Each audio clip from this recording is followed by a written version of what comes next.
High, welcome back to my channel. আমি আর আমার আদি চলে এসেছি বাড়ির পাশের একটা সুন্দর পার্কে। এই পার্কটা ঢুকে খুব সুন্দর একটা বুদ্ধদেবের মূর্তি ছিল। তারপরে এখানে আমি আর আমার আদি মিলে খেলা করছিলাম। তারপরে একটা ছেড়ে একটা খেলনায় উঠবে, একটু দোল খাবে, কখনো দৌড়ে ওই স্লিপারের এখানে যাচ্ছিল। প্রথমে তো ভয় পাচ্ছিল, কিন্তু তারপরে আস্তে আস্তে ও সবকিছু একা একা করার চেষ্টা করছিল আর খুব মজাও করছিল। প্রথমে তো ওই স্লিপারে ওকে ধরে ধরে তুলে দিতে হচ্ছিল, তারপরে একা একা উঠে লাফাচ্ছে যেন মাউন্ট এভারেস্টে উঠে জয় করে এসছে। এটা কতটাই ইনোসেন্ট, তাই না? যে এই এত ছোট ছোট বিষয় নিয়ে ওরা কতটা খুশি হয়েছে। আমরা বড়রা আমরা ছোট ছোট বিষয় নিয়ে এত কিছু ভেবে ফেলি, এত কিছু করে ফেলি যে কি না কি হয়ে গেছে। ঠিক আছে, খেলার অ্যাক্টিভিটি মোটামুটি ছিল, সেগুলো কমপ্লিট করে এখন আমরা হাঁটতে হাঁটতে সুন্দর সুন্দর ফুল দেখতে চলে এসেছি জাম্পিং এর এই জায়গাটা।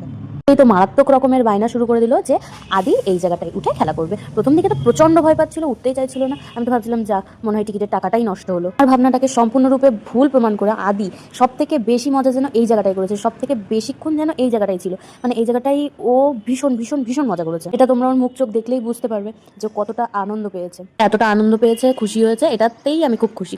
তো যাই হোক, আজকের জন্য এতটুকু। দেখা হবে নেক্সট কোনো ভিডিওতে। আর বাড়ি আসার পথে আদির খুব বায়না আইসক্রিম খাবে, তো হয়ে দিতে হলো। কিন্তু প্রথম দিকে ও খেয়েছিল, লাস্ট আমি খেয়ে নিয়েছিলাম। চ্যানেলটাকে কিন্তু সাবস্ক্রাইব করতে ভুলো না। তো দেখা হবে নেক্সট কোনো ভিডিওতে। বাই।